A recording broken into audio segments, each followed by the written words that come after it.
Olá a todos, este é o canal Quarto Secreto e nos dois últimos devocionais nós falamos sobre a revelação geral de Deus e sobre a revelação especial de Deus, e hoje falaremos sobre a culpa que é imputada ao homem por virar as costas a estas duas revelações de Deus.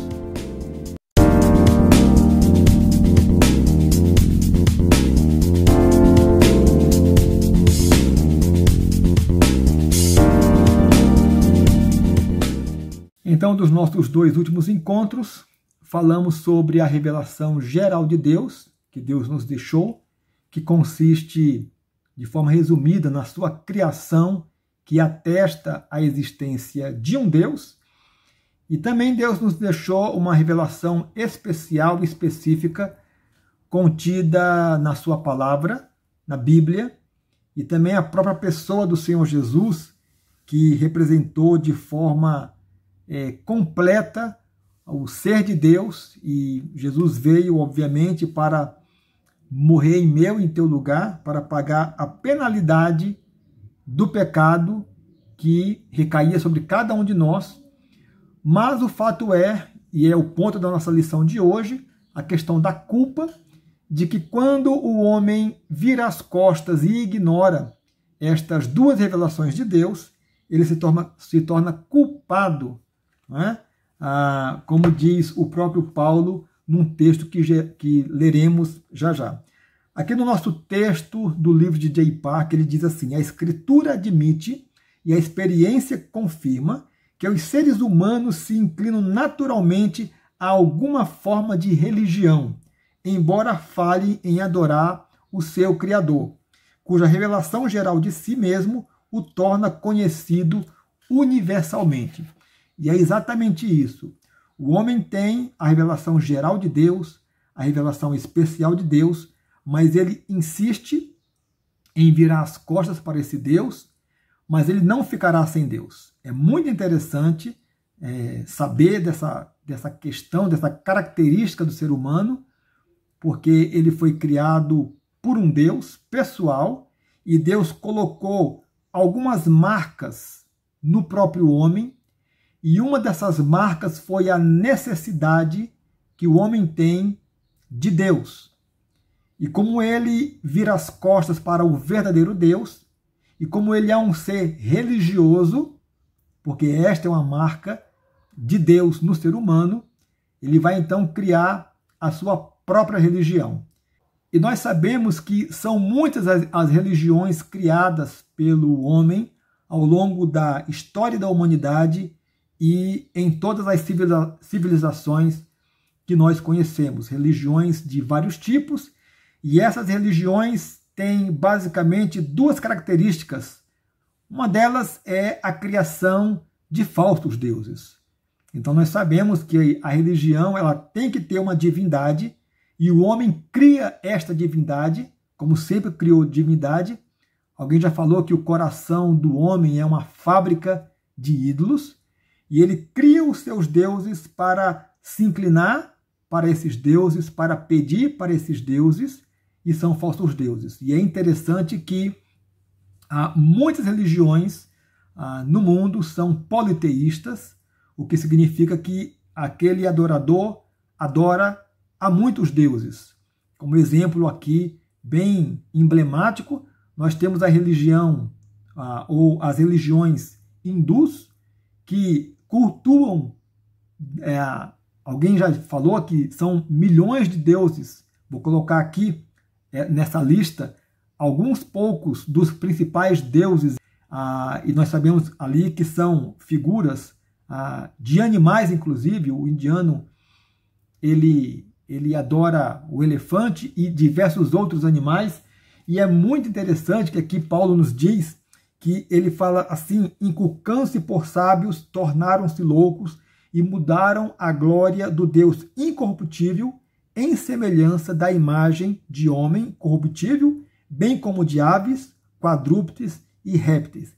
Então o homem faz de outros homens o seu Deus, para quem eles se inclinam, fazem pedidos, reverência e adoram, embora sejam homens, que morreram, porque eram homens mortais e também pecadores, e que, portanto, não se qualificam para receber adoração e louvor e pedido de alguém, mas são feitos deuses, ainda que não se admita que são deuses, ou são animais que são adorados e reverenciados em várias culturas. Então, uma das marcas das falsas religiões são os falsos deuses que são construídos pelo próprio adorador. Ele volta as costas para o verdadeiro Deus e constrói o seu próprio Deus, a sua imagem e a sua semelhança. E outra característica bastante peculiar das falsas religiões é que sempre são religiões baseadas no mérito, aonde o adorador precisa realizar algumas ações, como rezas, como penitências, como boas obras, ou autoflagelamento, ou qualquer outro tipo de obra, para alcançar o favor do seu Deus, ou até mesmo a salvação, porque, na verdade, toda religião ela promete um destino de salvação. Ela promete um mecanismo, uma possibilidade de salvação. E as várias religiões, elas inventam sistemas diferentes através dos quais o homem pode ser salvo. É por isso que nós não podemos cair naquela conversa simpática e politicamente correta de dizer que todas as religiões levam a Deus. Porque quando eu pego a palavra de Deus, que é inspirada e inerrante, conforme cremos, nós vemos ali as verdades de Deus, e quando nós comparamos com as declarações que são feitas pelas diversas religiões, elas não são simplesmente diferentes, elas são conflitantes, de tal maneira que eu preciso optar e decidir se eu creio na palavra de Deus, nas verdades expressas pela palavra de Deus, ou eu creio aqui nas afirmações e nas alegações feitas pelas várias religiões. Então, são preceitos, doutrinas, ideias, declarações divergentes e contraditórias. Então, essas religiões têm falsos deuses e falsa promessa de salvação por meio dos méritos. E também é bom lembrar que o homem, muitas vezes, ele recorre ou ele toma uma postura ateísta, onde ele então prefere não adorar nem o Deus verdadeiro, nem outros deuses, antes ele desconhece a realidade espiritual e nega a existência de qualquer Deus. Bom, então este é o quadro montado e que imputa no homem a culpa por virar as costas às revelações que Deus expressa na própria criação e também na sua palavra e na pessoa do Senhor Jesus. Então, esta é a concretização da culpa do homem. E da idolatria, é claro que ele se encaminha para um declínio moral, e aí muitas situações serão desdobradas, que nós não iremos entrar aqui neste detalhe. Mas o ponto que eu quero chegar aqui é que mesmo quando o homem nega a existência de Deus e não o adora, é muito interessante que o homem não consegue suprimir completamente a sua percepção do verdadeiro Deus.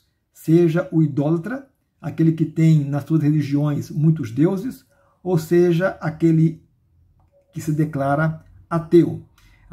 E isso se revela de pelo menos duas formas bem significativas. Primeiro, o homem ele tem dentro de si a noção do certo e do errado, do bem e do mal.